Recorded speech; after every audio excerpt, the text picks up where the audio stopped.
Chapter 2 101 Marketing Research. The basics that your company can perform. Market research is a broad term, and it can be incorporated into nearly every aspect of your business. There is, however, a fairly standard set of steps to any research undertaking, whether you are looking to pursue new projects, understand your customers, or improve your own workforce. Step 1. What are you looking for? This first step, perhaps, is obvious. What are you hoping to accomplish through your research? This step may seem simple, but is essential to narrow down as specifically as possible what you are looking for before spending time and money in research efforts. As an example, let's say you are a general contractor looking to expand your operations into Texas. If you just show up and start bidding on projects, you're already a step behind.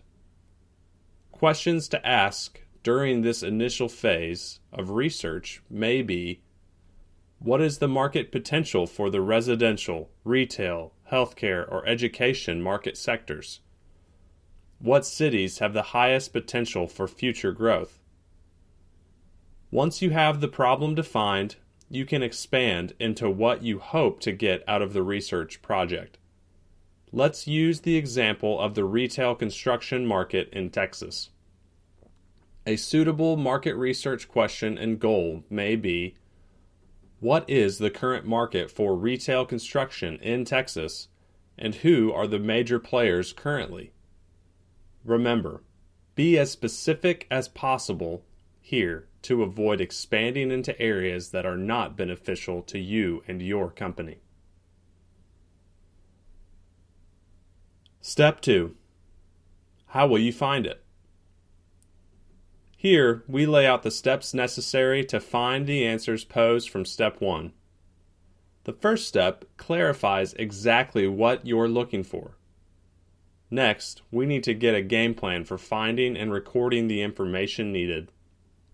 There are a number of free tools available to you in this process.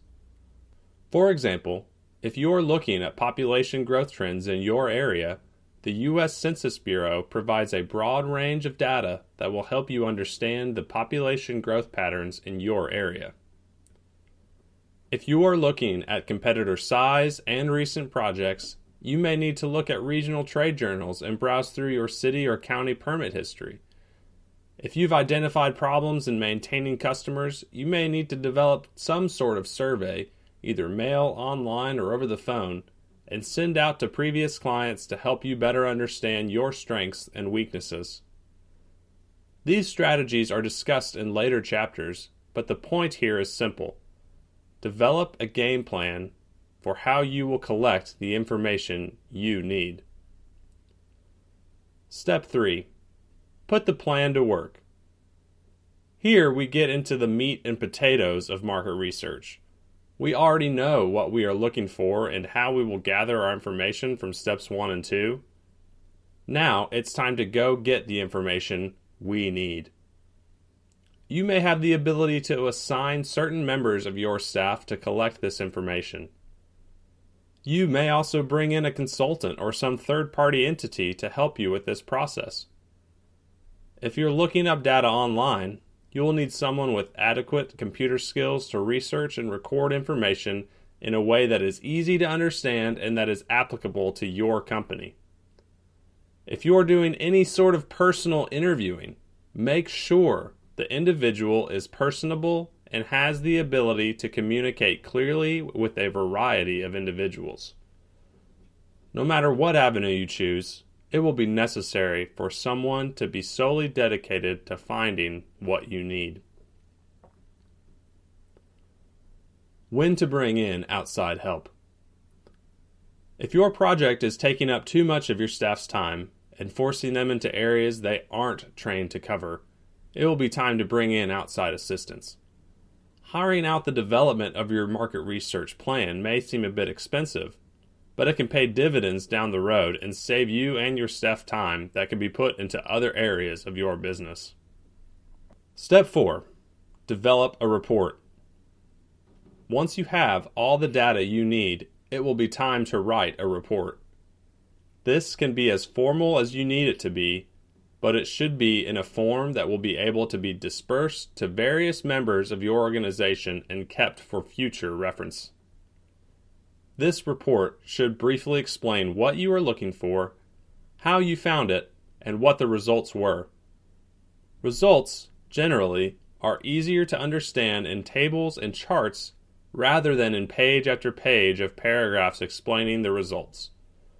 Remember, your results should point you towards a solution to your company's problems. If they don't, then you may have wasted your time and money with the research project. Step 5. Incorporate the findings into your business. This final step, we hope, will be one that makes all the time and money spent on market research pay off. If the goal of your project was to identify future growth areas, then you should be able to see an uptick in work in those areas in the next few years. If you are looking to identify competitors in your area, then you should have developed a strategy to face the competition and win more often than not. No matter the objective, any market research project should help strengthen your company and get you closer to achieving your goals and objectives. Chapter 2. So what? It's crucial for contractors to have a clear understanding of their information needs in any market research project before getting started. Develop a list of your needs, write an action plan, and have built-in accountability systems in place to make sure the project gets done.